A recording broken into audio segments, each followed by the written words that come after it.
Saludos cordiales. Mi nombre es Ángela Guzmán y junto a Darren Suazo vamos a estar hablándoles del constructivismo.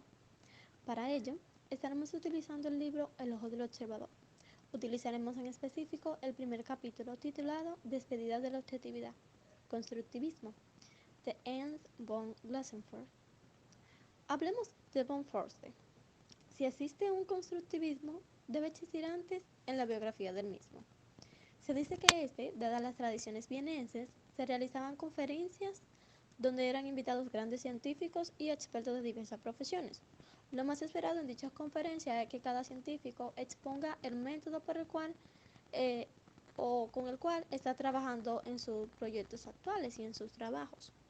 Pero en las conferencias de von Forster esto era distinto, porque mediante preguntas y trucos mágicos, llegaba a puntos nuevos y tensos cada vez. El trabajo de M. von Glasenfeld podemos decir que es un intento por responder a una de sus preguntas y lo hace a través de analogías y comparaciones con distintos autores.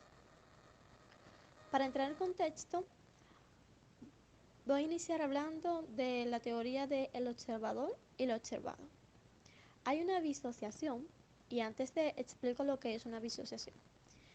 Esto se puede entender como la realización de una unión práctica, o también solo de pensamiento, nunca emprendida hasta el momento, entre dos hechos separados y conocidos cada uno para sí.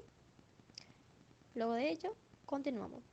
Pues decíamos que esta disociación le corresponde a von Forster, que es la que hay entre el observador y lo observado. Se conoce que la ciencia clásica quería estudiar el mundo desde su realidad objetiva, lo que quiere decir que retiraría todo sujeto, sacando así el observador. Por esta acción, es lógico que han de surgir dudas al respecto, y se comprende que un universo del que se ha expuesto y expulsado todo lo subjetivo, precisamente por esa razón deja de ser observable.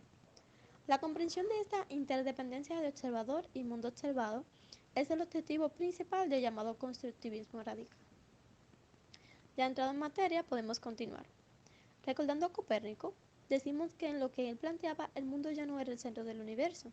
Y si esto lo comparamos con el título de la lectura, Despedida de la objetividad, nos damos cuenta de que es otra revolución, pero no va dirigida en el mismo camino. Ya la objetividad, que plantea que las observaciones pueden hacerse sin un observador, se vuelve más bien una ilusión frente a los nuevos cambios. El conocimiento surge como una construcción, pero rápidamente se separa de sus creadores. Se convierte a continuación en parte de la interacción y del mundo social, y pasa a tener repercusión sobre la vida de sus propios creadores.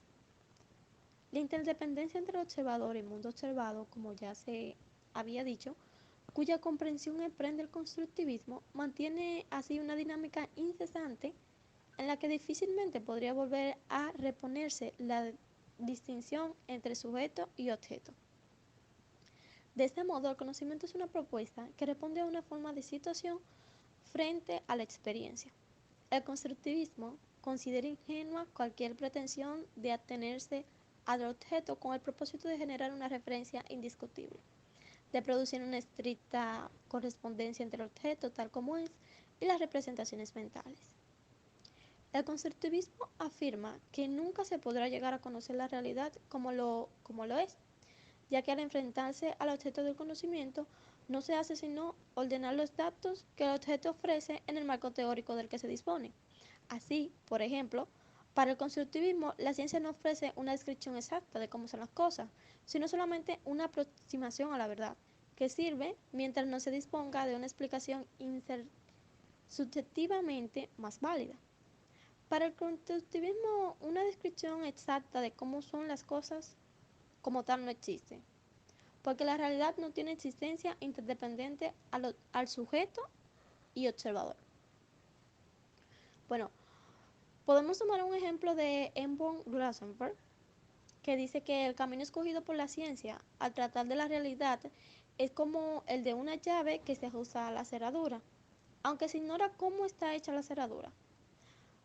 La llave de que se dispone sirve al propósito de quien la utiliza, a pesar de que ignore el profundo, o sea, lo que está de fondo en dicho asunto. Bueno, Se dice que existen varias teorías y puntos de vista acerca del constructivismo. En esta ocasión les voy a hablar de la que presenta Immanuel Kant. Este sostiene el análisis de la razón como objetivo principal. El concepto del conocimiento es separado lógicamente del concepto del descubrimiento de una realidad preformada. Pues bien, esto quiere decir que eso que se conoce era algo que ya existía antes del acto mismo del conocimiento. Cuando se conoce algo o se empieza a conocerlo, existía antes de dedicarse a ello. Él mismo anticipa gran parte del constructivismo moderno cuando describe en el prólogo de su crítica: la asociación, por sí sola, no puede llegar nunca a nosotros mediante los sentidos, pues es un acto de la espontaneidad de la imaginación, y puesto que para diferenciarla de la sensibilidad debemos llamarla entendimiento. Entonces, toda asociación, seamos conscientes o no de ella, es un acto del entendimiento. También nos dice que define el término síntesis para llamarnos la atención sobre el hecho de que no podemos representarnos nada asociado en el objeto sin haberlo asociado antes, de que no, y entre todas las representaciones, la asociación es la única que no es dada por los objetos, sino solo puede ser realizada por el sujeto, porque es un acto de la espontaneidad. Bueno, a partir de aquello podemos concluir en dos puntos muy importantes. En primer lugar, está el término de asociación, que en resumen se diría lo siguiente: comprende toda forma de asociación con cuyo auxilio nuestro pensar construye conceptos y redes de conceptos. Es así como todo lo que, sobre la base de un análisis, consideramos integrado y podemos atribuirle una estructura, es producto de nuestra imaginación y característica de capacidad de representación.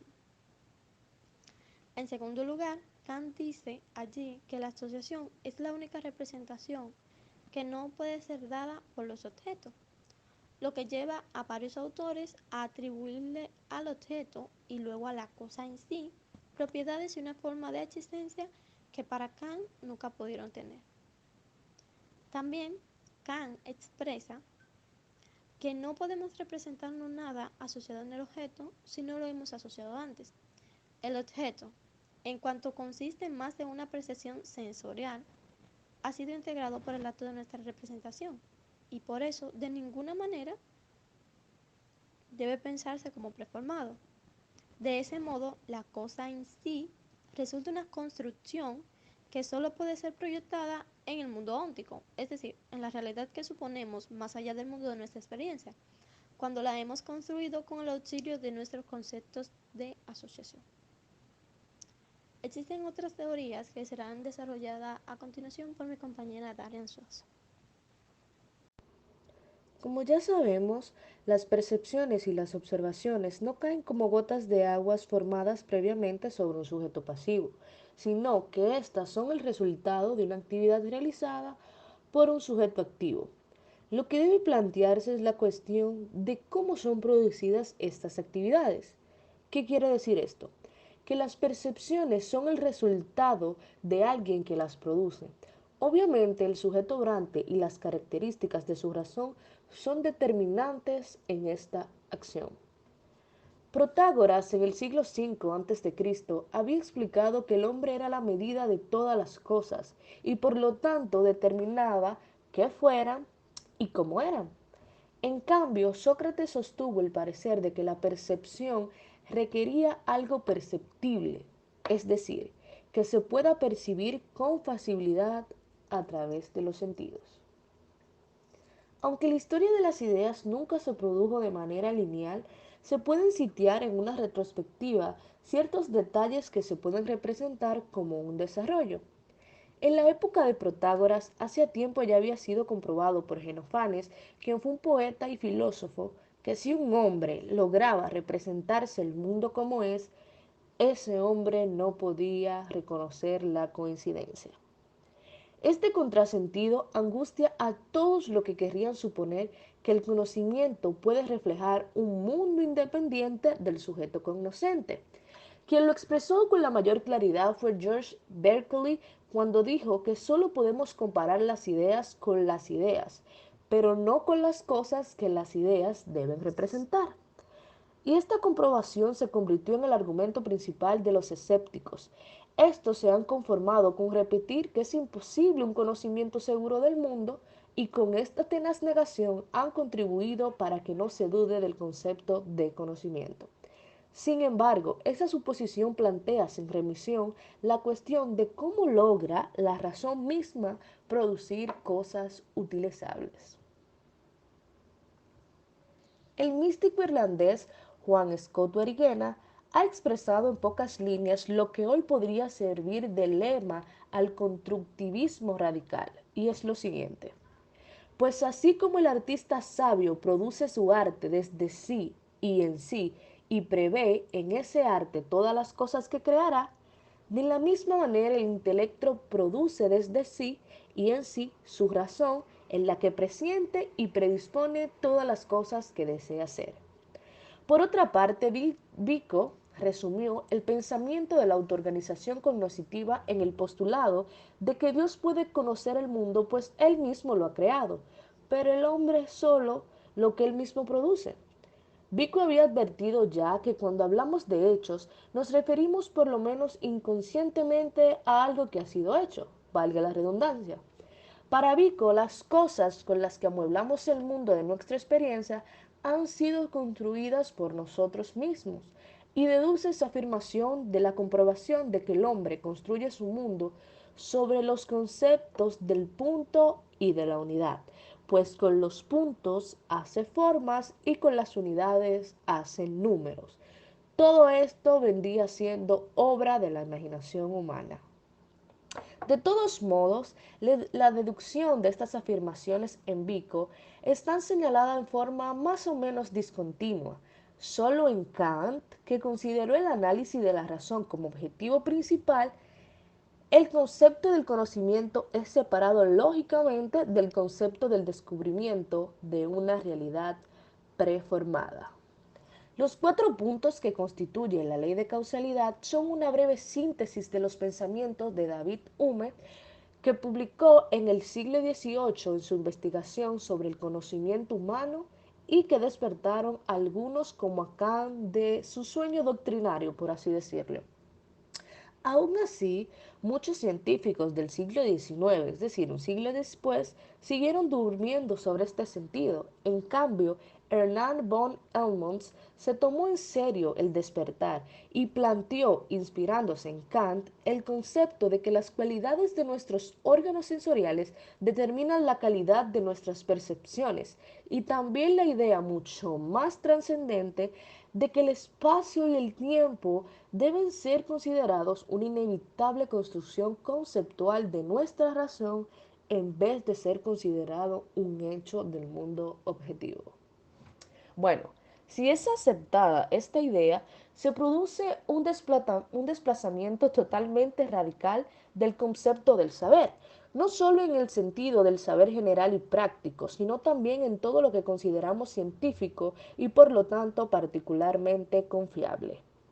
Si el tiempo y el espacio son coordenadas o principios de orden de nuestra experiencia, entonces no podemos representarnos cosas más allá del mundo de la experiencia, pues la forma, la estructura, el desarrollo de los procesos y el ordenamiento de cualquier tipo son, sin ese sistema de coordenadas, impensables en el verdadero sentido del término. Por lo tanto, es imposible que lo que llamamos saber pueda ser una imagen o una representación de una realidad, no tocada por esta misma experiencia, es decir, por la experiencia en sí. La búsqueda de un saber que en el sentido corriente solo puede ser verdadero si coincide verdaderamente con objetos existentes, en sí es en consecuencia ilusoria. Por otra parte, Humberto Maturana dice, el saber consiste en poder obrar adecuadamente. El autor de este capítulo le agrega la siguiente frase, saber quiere decir poder comprender, pues a veces el pensar es más importante para nosotros que el obrar. En la cibernética, el término modelo tiene una esencial significación, mientras que en el lenguaje cotidiano la mayoría de las veces significa una muestra según la cual hay que construir algo o una imagen modificada en alguna dimensión de una cosa diferente.